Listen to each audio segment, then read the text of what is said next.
Let's talk about yarn under versus yarn over for crochet. I'm May, and this is May's Crochets.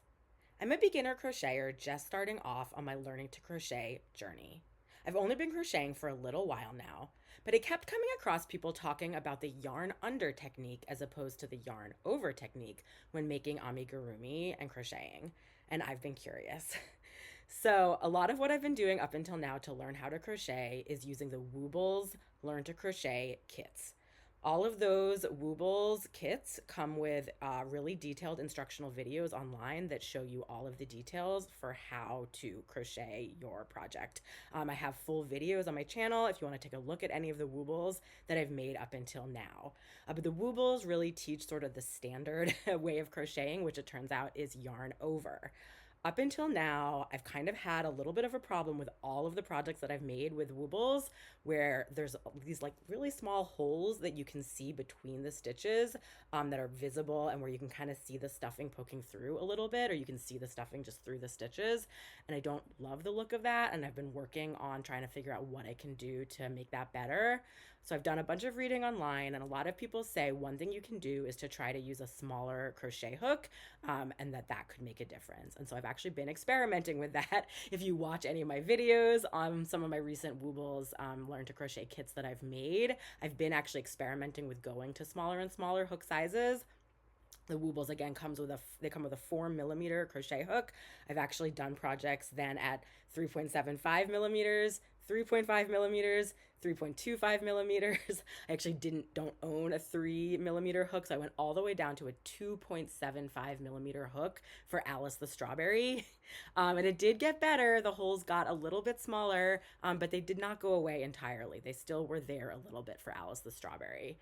So I've been continuing to read and kept coming across this concept of the yarn under technique, with the idea that that actually might make a difference as well, because it actually changes like the way the stitches actually like come out and look in a way that makes it so that there's fewer holes. So I wanted to experiment. So here I am to share my results of my first experiment with yarn under. I wanted to do everything exactly the same as I had for a previous project, where the only thing I was changing was yarn under versus yarn over. And so I want to share the results. The one that I picked was Bjorn the Narwhal, which is a Woobles that I did. I think it was the third one that I made, and I really, really liked. Here was the yarn over original Bjorn the Narwhal that I made. And you can see there's like sort of some of these holes. You can see, a little bit of the stuffing like between there. It's especially bad on the top. This is like it comes with a pre-started piece, where they actually make the magic ring for you. And I think they try to keep it really loose, the Woobles people, so that when you actually are a beginner and you're trying to figure out like, where do I put my crochet hook, that you can like fit it in well. And they're trying to kind of keep it loose, and they're not as concerned about like making it super, tight, with no holes or anything. But you can definitely see the stitches that I made further down. You can definitely see that there are holes. And so, yeah, I did everything exactly identical. Same easy peasy yarn. I use the exact same Woobles 4mm crochet hook. I literally use the same hook that came in this kit. And so I wanted to keep everything identical except do yarn under instead of yarn over. And here is how he came out. Let me show you in more detail. Let's see. Do you see holes? Not as much. Let me turn them around. You can see my top, not the pre-started piece, but this is myself doing the magic ring. So it's looking a lot better. Here's the bottom as compared to the other bottom. You can see that the yarn under one definitely came out a little bit smaller. I think of it as like mommy and baby, yarn over, yarn under. So yeah, let me talk about the actual mechanics of doing the yarn under. So yeah, I had like read a lot about, do yarn under, but I didn't fully wrap my head around what that meant until I kind of set out to do this experiment. I'm not going to show you exactly how to do it like with a crochet hook here, because there's plenty of resources online that you can look at for how to do that. Just like Google yarn under versus yarn over, amigurumi something. Take a look on YouTube. There's tons of examples. But the one thing I didn't realize going into it is there's actually kind of like more than one way to do yarn under. If you really think about it, doing a single crochet stitch involves two moves, like you're doing two different things with your crochet hook. You're pushing it first under the V, and then you're like wrapping the yarn and pulling it out, and then you do that a second time.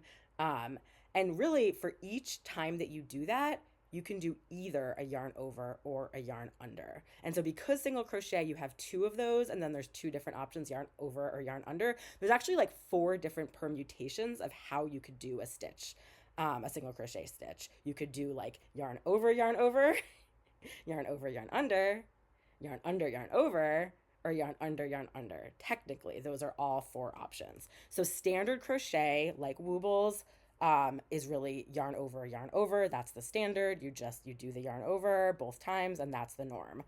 When people talk about yarn under, I think what the sort of the normal thing is that you're doing yarn under, yarn over. So the first time through, you do a yarn under, and the second time through, you do a yarn over. And okay, so what it really means from what I gather, it's a little bit of a different thing for the first time through and the second time through. For the first time through, that's the stitch that's really going to show on the outside. And when you do a yarn over, you end up with these stitches that look kind of like V's, kind of upside down V's, I guess. And that's sort of the look on the outside. You actually use a little bit more yarn, which lends itself, I guess, to these holes a little bit, versus yarn under, the stitches come out looking a little bit more like X's. You use a little bit less yarn, and the stitches are a little bit tighter, I guess, because of that. And so that first stitch is what's deciding, is it making that V stitch or the X stitch? You can sort of tell that there's X's. It's a little bit hard with this yarn. I've seen other really cute pictures of more like fuzzy yarn for these cute little bears and things, where you can really see these cute little kind of crosses, these little X stitches all the way through. It's not quite as visible here, but still you can see that it's like a little bit tighter. And then the second stitch is really just sort of, or the second move with the hook is really just sort of like finishing it out. And so if you end up doing yarn under, I think you end up, from what I gather, with a much like tighter stitch overall, which makes it a little bit harder to crochet. Sometimes people have hand pain because of it, because you really have to like shove that hook into this small kind of hole. And that's why people often, for yarn under, they really do yarn under, yarn over.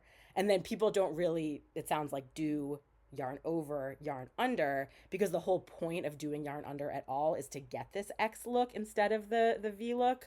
And so that's why you would start with a yarn under and then do a yarn over, versus if you do a yarn over, it's going to end up looking like this. So like, it's not a big deal. I am interested maybe in trying out all the different permutations just to see, just as an experiment, just so I know like what the differences are. But yeah, yarn under, yarn over, I think is the main thing that people usually talk about when we talk about yarn under. And I have to say, I think I love how it came out.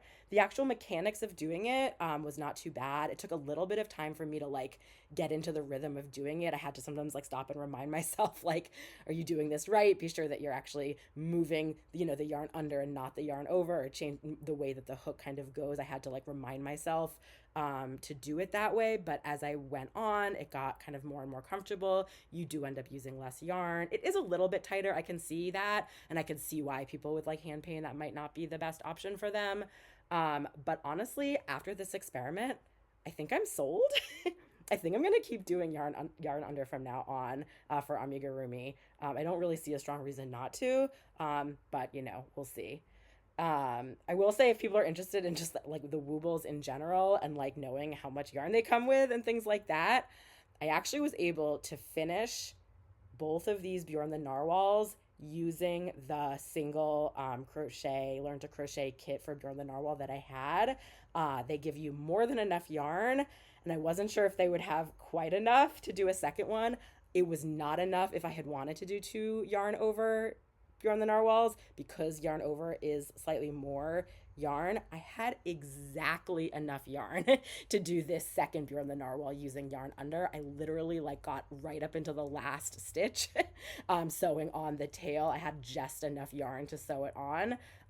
Apparently that's called yarn chicken, and I think I won. I won the game of yarn chicken my first time playing, because I had exactly enough. So the Woobles, at least for Bjorn the Narwhal, it had enough to make 2, one with yarn under, one with yarn over. It wouldn't have been quite enough to do 2 yarn over. but they really do give you plenty of yarn, which is nice. So I thought that was really cool that I was able to make 2 whole ones of these using my kit. So yeah, yarn over, I would say it's a successful first experiment. I'm looking forward to maybe trying some more. Try the different permutations like I was talking about, try yarn under with different types of yarn, things like that. But I think I'm sold. Let me know if in the comments if you have any thoughts around any of this. Do you prefer yarn over or yarn under? Are there certain times when you prefer one or the other, or certain types of yarn that you would rather do one versus the other with? I see people talking about it, but I don't really have a sense of like what percentage of people do one versus the other or reasons why, things like that. So I am curious. And I'm going to keep on experimenting. Stay tuned for future videos where I share more of my results of experiments like this as a beginner crocheter. So thank you so much for keeping me company, and I'll see you next time. Bye.